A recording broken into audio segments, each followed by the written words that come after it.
You may not know this, but I'm actually a massive fan of the James Bond series. I can remember watching all the films as a little kid, being massively excited for the new one that was going to come out the following year. Of course, obviously I'm talking about the Daniel Craig movies here.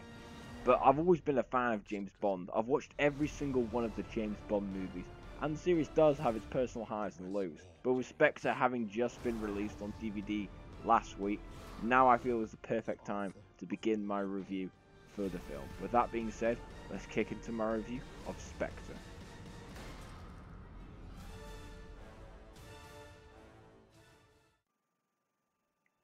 Spectre is the 24th James Bond film, and of course is the second movie in the series to be directed by Sam Mendes, who of course did Skyfall. And of course this is Daniel Craig's fourth James Bond movie, and of course according to rumours his last one. We still haven't got 100% confirmation on whether this was his last film.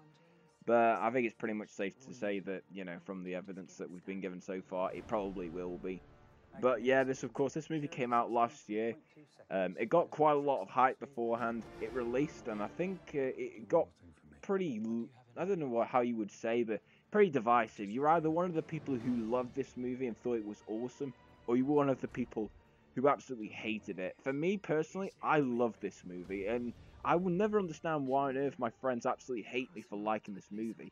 I mean, I don't know what it was, but it was something about this film that really captivated me and drew me in, which is something that I don't really feel like Skyfall really did that well. But first, now on that, we're going to talk about the positives.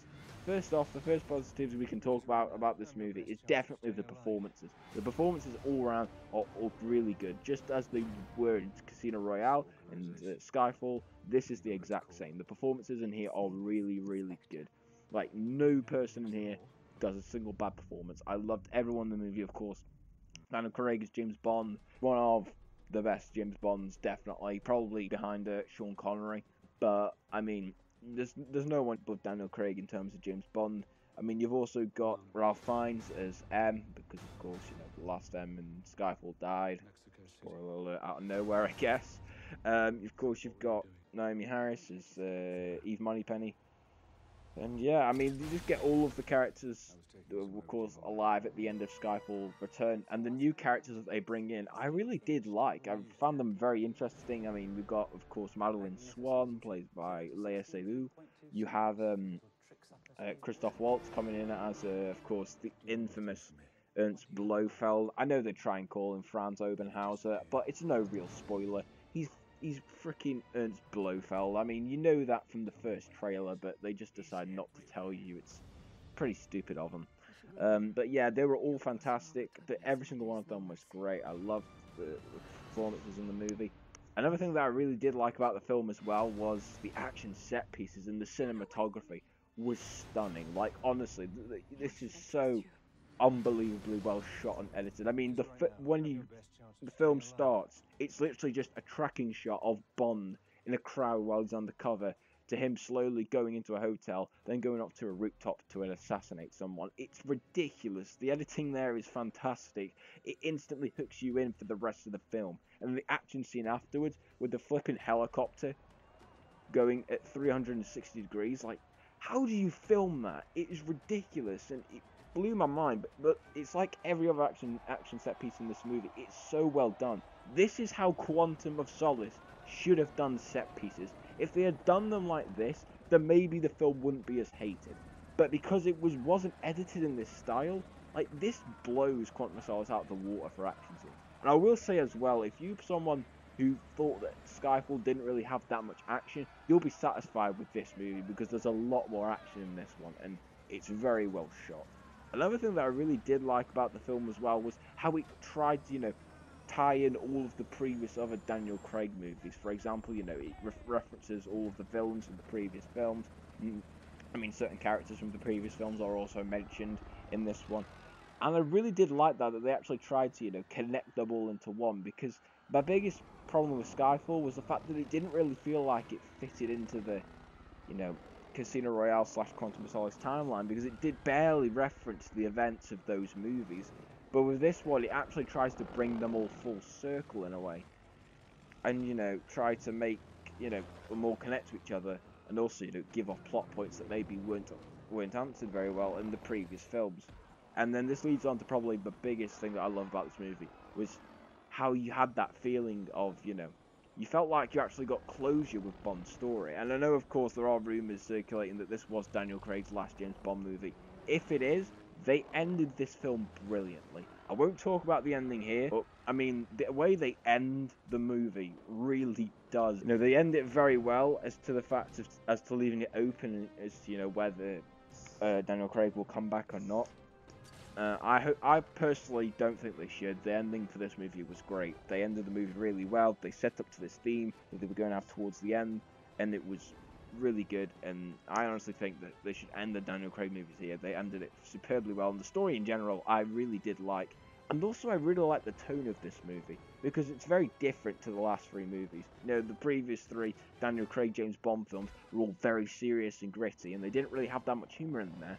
In this film, there's a lot more humour, and I love the fact that there were tiny references as well to previous, James Bond films. Like, there's, of course, the train fight sequence reminded me so much of From Russia with Love. Of course, the train sequence on there, and the big, the big muscly guy of Spectre. I can't remember what his name is, but it reminded me so much of Oddjob in Goldfinger, and you'll get those references throughout the whole film, and I just really loved them callbacks to the old movies. It was very, very, very good, and I just loved the tone as well. Some people hate the tone, of making it having a bit more jokes in there, but I personally loved it. Now let's get on to the negatives that I have with this movie, and there isn't really that many, but there are definitely some that annoyed me. The first thing I didn't like about this movie was I did feel as if, the main villain, Ernst Blofeld, I didn't really feel like he got enough screen time. I mean, he was a great villain, and I think he definitely made himself a tangible threat with the screen time that he had. But I do wish that maybe he just had a bit more. I mean, he's nowhere near as good as Le Chiffre from, Casino Royale. He will never be as good as Le Chiffre. He is easily the best Bond villain ever, period. I've just called it right there. But, I mean, Blofeld was good, but maybe if he had gotten a bit more screen time, maybe he would have been closer to Le Chiffre in terms of real big James Bond villains that were threatening and you will fully remember. I mean, I love Christoph Waltz's Blofeld, and of course he did sign, I think he has currently signed a contract, so he'll appear in 2 more, but it depends on whether Daniel Craig will show up. But I still liked his villain. I just felt he really could have had a bit more screen time. And another slight nudge that I have with this film, that isn't really such a big one, and I of course referenced it in the positive section, is the fact that they try to hide, Blofeld's identity until like 2/3 of the way through the film. And I just didn't understand the choice behind that. To call him Franz Oberhauser and think to yourself, oh no, he's just Franz Oberhauser. You could tell from the first trailer that this guy was Blofeld. It really did remind me a lot of Star Trek Into Darkness, and how from those trailers we could clearly tell that Benedict Cumberbatch was playing Khan. But, J.J. Abrams flat out refused to confirm this, and it felt like the same here. And when they try and do the reveal, like, oh, I'm not really Franz Oberhauser, I'm Ernst Blofeld. If you had even watched or even heard one of the James Bond films, you were not shocked at all by this. Everyone could see it coming from a mile away. The only people who were probably surprised by this twist were probably like little kids who have never watched the previous movies, or idiots, because it did really annoy me when that happened. But honestly to God, they are the only 2 problems I have with the film. But in general, I love Spectre. It's a great movie, and I mean, even with these faults, I still loved it so much. So of course, for an overall rating, I'd probably have to give this movie probably a 9.1. I absolutely loved the movie. Though, like I said, the only 2 complaints I had with it were probably that the main villain could have had, a bit more screen time, and also the fact that, I didn't really like the twist that they set up with his character in terms of his name. Like, the other twist that they do, which of course I'm not going to spoil, is good, but the name reveal I felt was pretty pointless. You should have just called him Blofeld from the first segment, and I felt it was really, really stupid. But apart from them, I mean, like I said, the acting is great, the cinematography is fantastic, the story's great, the ending was fantastic. It was a great James Bond movie. If this is Daniel Craig's last James Bond movie, they should end it with this one, because I think this is as close to Casino Royale as they'll probably get. So yeah, 9.1. I loved this film, of course. Let me know in the comment section if you have watched Spectre, what were your thoughts on it. And yeah, hope to see you again next time.